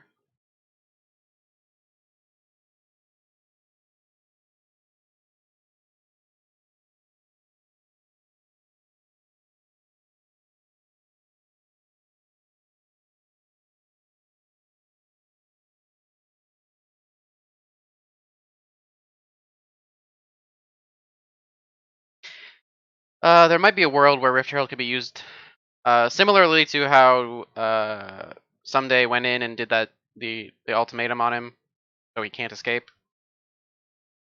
You know, you flash, you can flash taunt, or I guess he'll just walk away, right? So you have Someday come in behind, ultimatum, and you have Galio tanking the tower. Or Olaf, and then Olaf comes in. So Olaf should be like right here, or down here, and then move in where Niski's gonna be. There's not gonna be any help in terms of teleport. Actually, Sven actually has a teleport coming up. So if they have the timer sussed out, then it's probably too dangerous. So let's just go back to present.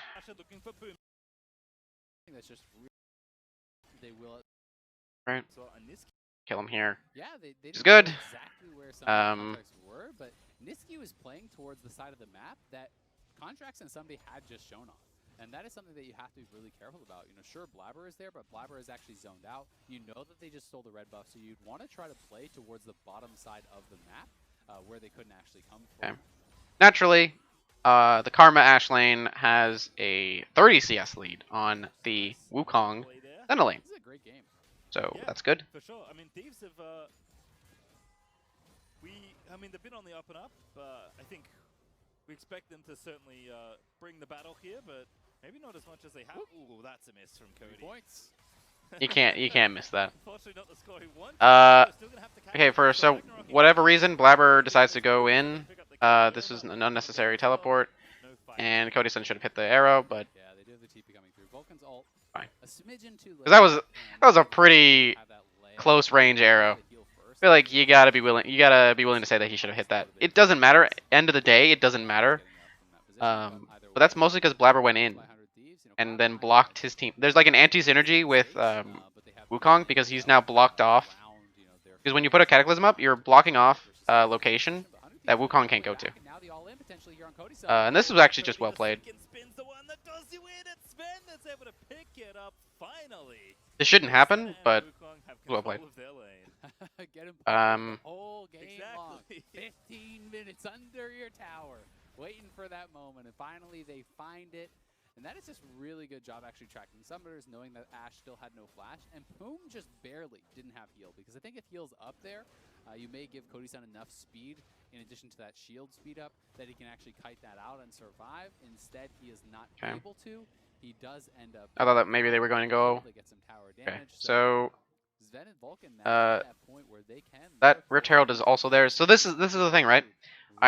We knew that this was gonna happen. That all the objectives were gonna be theirs because of the lane priority, the way that they're gonna go. At least the dragons were gonna be that way, and we also knew that eventually Ryoma was gonna be able to just push the wave constantly into Cassiopeia, and Cassiopeia wasn't allowed to have fun. The top lane was a bit of a mystery, I guess, but it ended up going well for 100 Thieves in this case. I actually get first tower up top. So now this 100% gets summoned here. Yeah.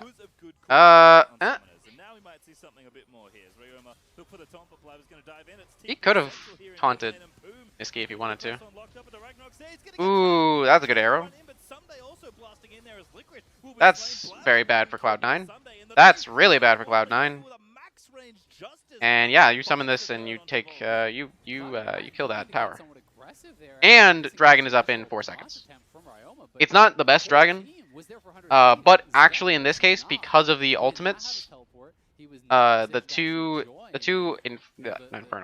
Cloud Drakes for Ragnarok, for Ultimatum, for whatever this is called, a Hero's Entrance, I think.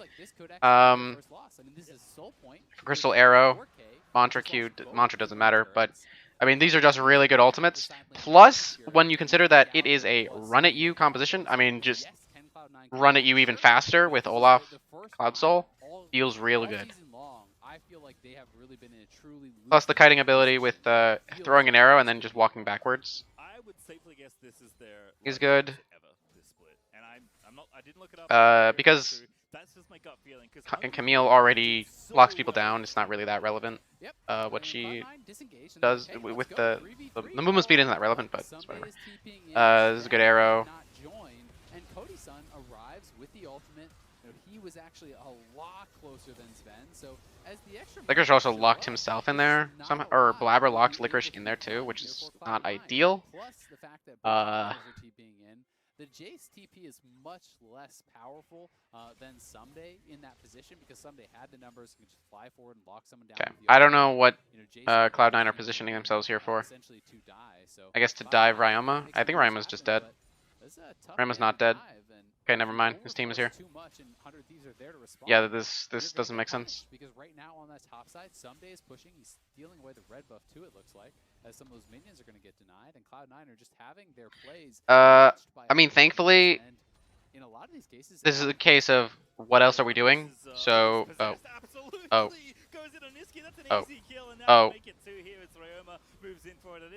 well, yeah,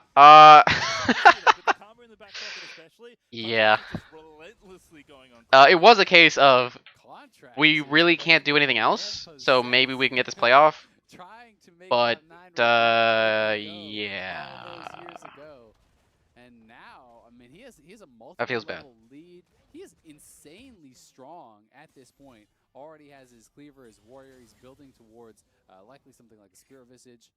This Olaf is super strong. Really across the board, they're in a great position. They're 6,000 gold nearly ahead here, still at Soul Point. So remember, Cloud9 is almost Cloud9 completely just seem to be really good at aggressing. They're not super great at playing in a defensive, look for stability later on in the game kind of play style. Or even the Infernal, but especially with some of these champions, when you look at something Because otherwise they wouldn't be going for these kinds of aggressive plays that shows them on the map, puts them into a weird spot, and then they just get killed under tower. You just die at that point. Yeah, so fast it looks like he travels through. It's just like Cloud's You're running on feet and Contracts is in the Lambo. Just and Blabber wouldn't have aggressed onto Someday there, which I think is a big mistake. A really random, unforced error that doesn't need to happen. That was well capitalized on. So there's also that too. You have to think about what Cloud9 are thinking, right? I can do this without impunity, or with impunity. I don't think that they're gonna punish me for hitting this, and then there's nothing to gain except for my life, right? And I can get out. If I'm, that's what he's probably thinking, right? During that Someday skirmish where he dies here afterwards, he's probably thinking I can just get out in the event that I need to get out. So he might have actually mismanaged his spells or something afterwards. But the logic it makes sense. The logic is there. All right, that just feels that's unfortunate. Yeah, that's. All right, Blabber needs to. He keeps cataclysming in and just not having any escape. Which is unfortunate. 100 Thieves are the ones looking to hand it to them. And you can see a lot of what they're doing is chasing people down. They're not necessarily using Crystal Arrow from a huge range, hitting them, and then walking into them. They're walking in, and then Crystal Arrow meets them by the time that they're already on top of them. So they're not really, Cloud9 aren't really playing defensively super well. At this point, they have zero agency to do that. But so they were kind of Blabber was playing a defensive little thing here. Sven, not even fair. Sven can't even play the game. It was basically alone. It didn't even matter. I don't know what to tell you. I mean, the true answer is not be there. But yeah, there's nothing. Yeah, Azale is talking about it too. There's nothing you can do. The best play is to just not be in that position, which is true, because you can't technically lose the game if you're stuck here. But if you're also stuck in this spot, in this around your base, or at tier 2 even, behind tier 2, then you can never act. Then you lose out on position defensively for your red side, and you can't do anything on Baron, which is actually hugely available on blue side because it goes because the pit is facing them. All right, that wide arrow, but it's fine. Sven is trying to flank, which isn't necessarily what he's supposed to be doing. This is also very messy, the way that they play this out. So let's look at how Cloud9 play this out. So Sven is actually sitting in base, waiting for. Okay. So they split up, right? But that's actually not what they want to do, because. And now Sven is even behind them on a flank ward.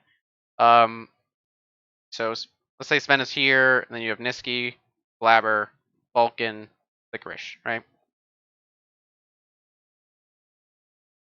This is really aggressive. This is a really aggressive position, but here's the thing. They're cut off,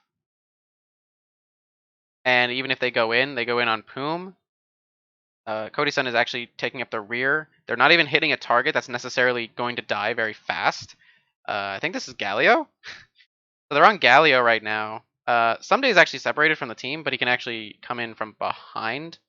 He can also teleport if he wants to be more frontline, so he can still go here, which technically would be faster, or here.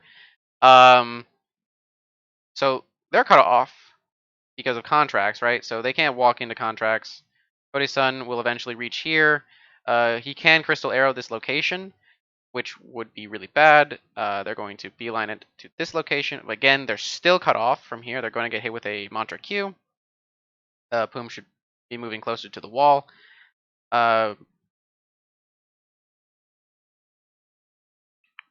Eventually, Ryoma should be meeting up with his team here.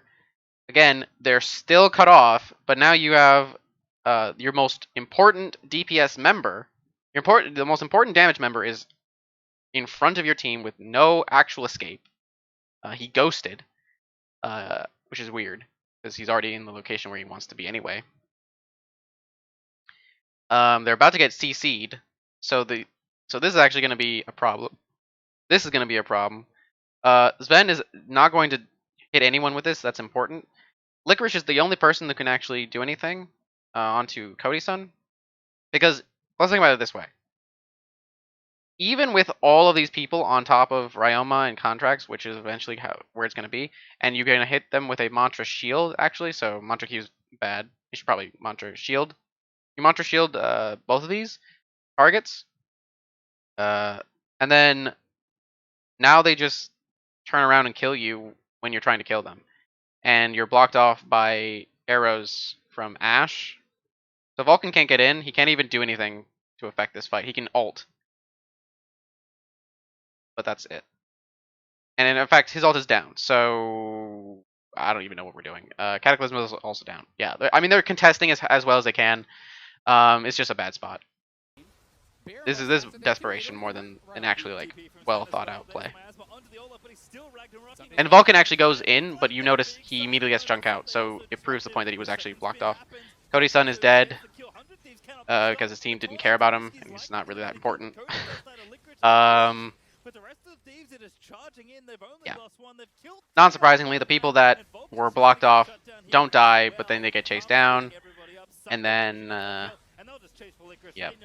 Wait, what was that? Okay, whatever. I think they just take. I can't believe what I want. Yeah, they have to go to. They're gonna get the soul. They're gonna take inhibitor. They are taking. Yeah, they use their solo laners. They move up, and then Contracts can just solo the dragon. This deficit, it's just up to 100 Thieves to close this one out now, and they are just looking unstoppable in this game. Yep, they're gonna get the Cloud Soul as well, so Contracts is gonna be even more terrifying. So a lot of people praise Contracts for this game. I think that's fair. I think he played it well. But it's really important that people should also understand that Contracts was put in a position where if they make mistakes like this, this isn't obviously the mistakes that they were making, but they made repeated mistakes. Cloud9 made repeated mistakes that because of the way that Olaf works, he's like massively benefited by this. He's massively benefited by mistakes. So he just feels good when your opponents are doing this. At this point, this man is looking like a monster, and Cloud9 are up against it. Blabber is dead again. It is the march forward here for 100 Thieves, walking into the base, looking to take down the... So yeah, he's been involved in a lot. And I think that they will just go to... He did a lot in this game. That second inhibitor, play it safe, try to check all the boxes here. No need to try to just charge but the Nexus. It was because they can take away all of Cloud9's jungle. They can a lot to do with Cloud9 making critical errors, like positioning themselves poorly or getting pushed out, and that wasn't even capitalized as hard as it could be. Blabber, I think, played well up into the point where he positioned, where he tried to aggress onto a location that he can't aggress onto, or use a priority that didn't exist mid lane. And then contesting areas that they can't contest is also a big, like Contracts is heavily enabled by his team. First of all, just naturally as a result of the composition, and then C9 are contesting areas that they just can't contest. Not even like just based on the game timer and based on their composition. Watch this. Oh goodness, the and then of course, like I mean, like what do you do? Like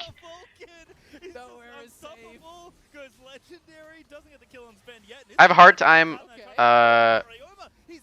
I have a hard time giving praise when you put someone in a position where it's like, all right, what even is the counterplay to what is happening? And there just isn't.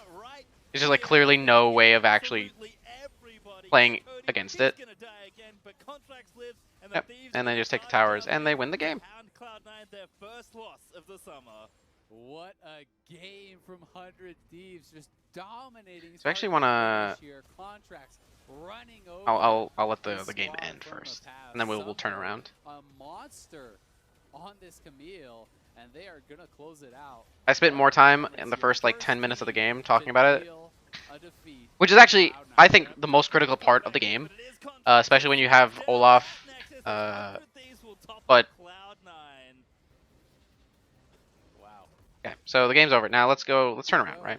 Okay, they're 5k down here.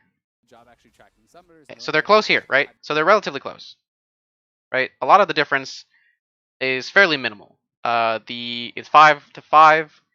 A lot of people have a problem with the kills being off to the side, which I think is, I mean, it's just clearly not as relevant as the gold ever.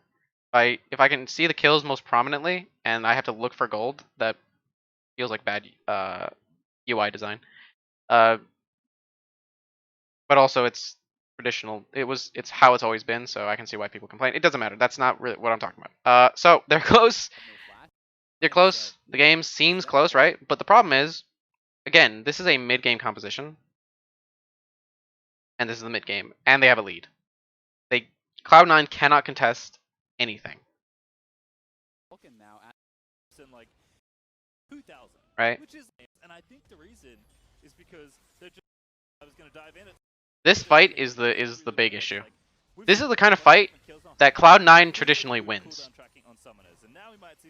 And this is why they take it. This is why they're okay with taking this. Even though they know, or they should know, that this is not what you do not want to actually take this fight. This is not good. But this is the fight that Cloud9, they're traditionally going to be in situations where they are the ones doing this to teams. They're the ones doing this. And now the game is 3k. Now they're down 3k.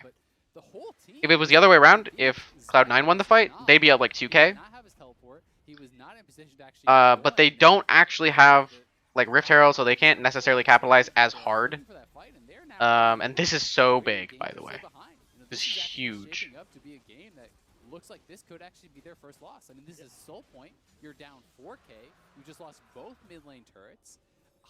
They aggressed onto the situation and this is a thing. This is a thing that is very traditional to NA. This is why this is beyond all the misplays and like the really like oh, this player didn't play that exactly how he probably should. Like I can excuse that because, you know, whatever. But this is a team-wide decision.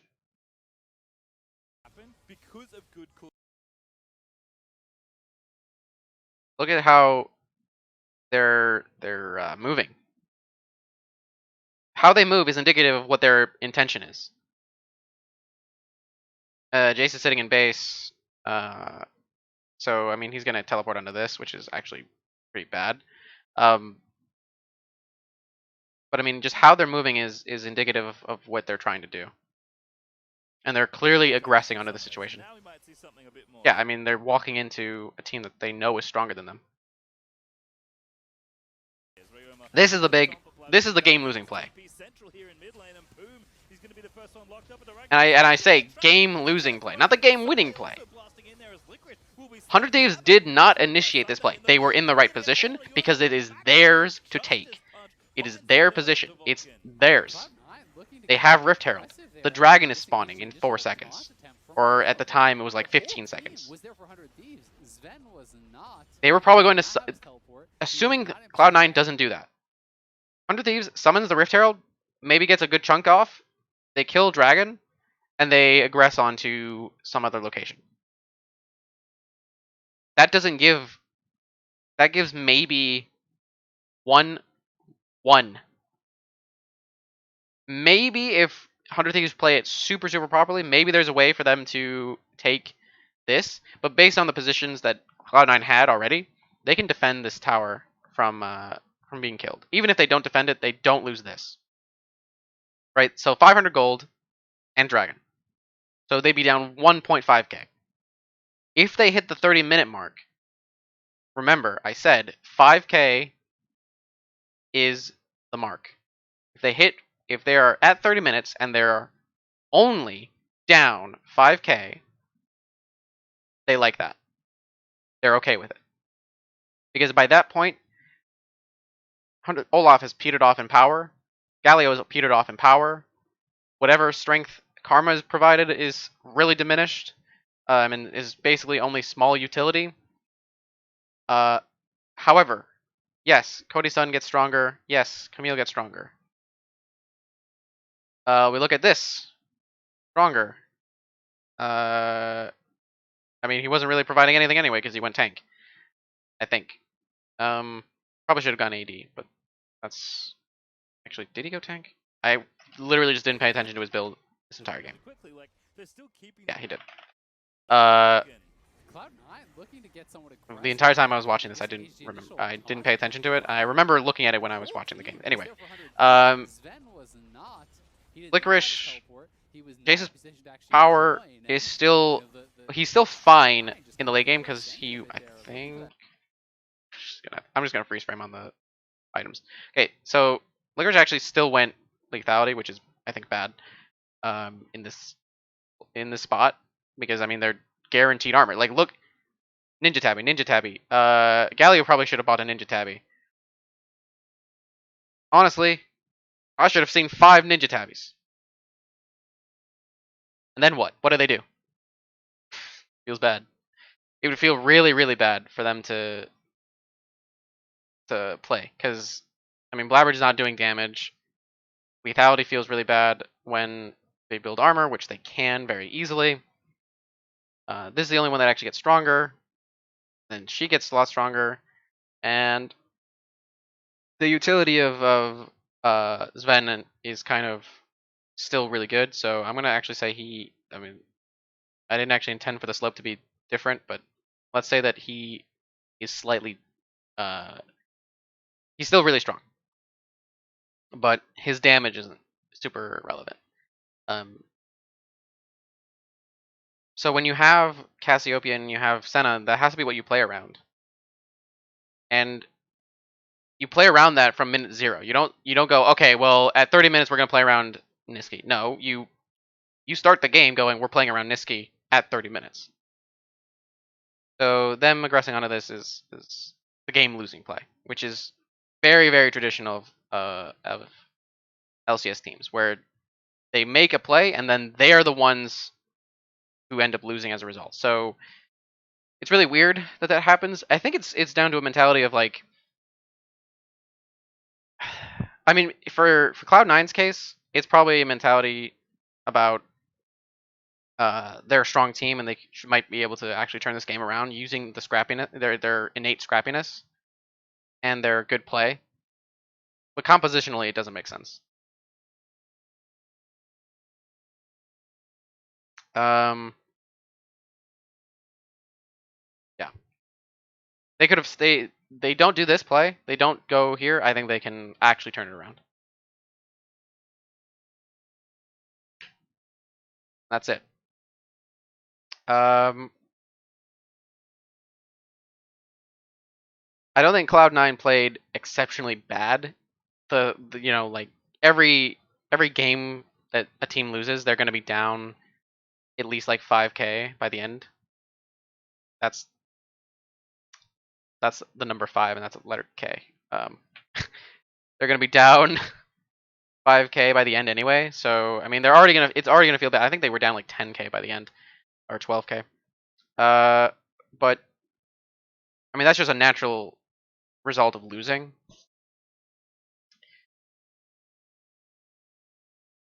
But it seems like they need more practice around compositions that require measured play, like really patient measured play, or simply just don't pick this kind of comp.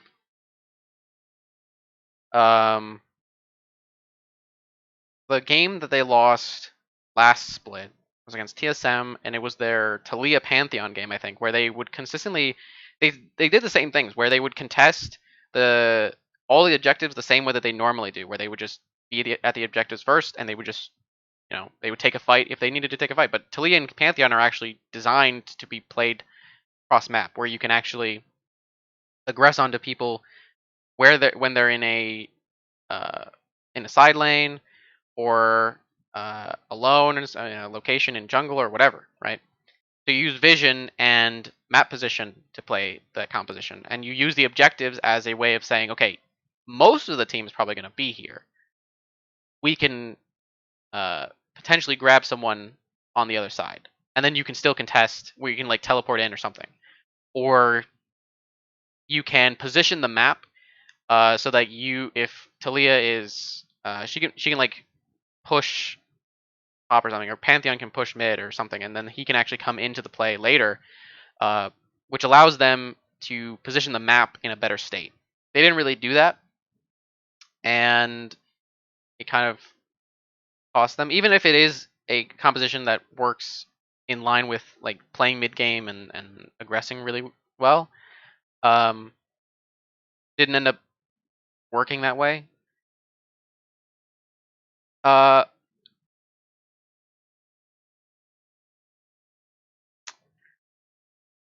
I don't want to say that Cloud9 are stuck onto like one composition, because they're not. And even if they are, it's actually fairly varied the way that they do it. Like the type of composition is there's a lot of ways of playing that out. They have a very like early, they use like mid lane priority and mid game power to push onto teams, and they just never really have to consider late game. But if they need late game, they have it oftentimes in some way, right? Like it seems like that's actually what the plan is with this composition. But the problem is that they don't actually have priority mid lane, and they didn't have priority bottom. So they missed out on one of the components that matters a lot for them. That isn't to say this is the doom. They're not going to go Cloud9 and 9, but I think they're still a very strong team, especially relative to their competition. I think that they do really well internationally, or at least well enough internationally to be somewhat impressive for a North American team. So, kudos to 100 Thieves for drafting well and also being able to execute on that draft very well. And kudos to Contracts for playing it, I suppose. For playing this, for playing it well. Because in reality, no one else is like a standout on 100 Thieves. So I would say that Contracts probably is, the MVP of this game. Okay, that's it. I never know how to end these, so I'm gone. Bye.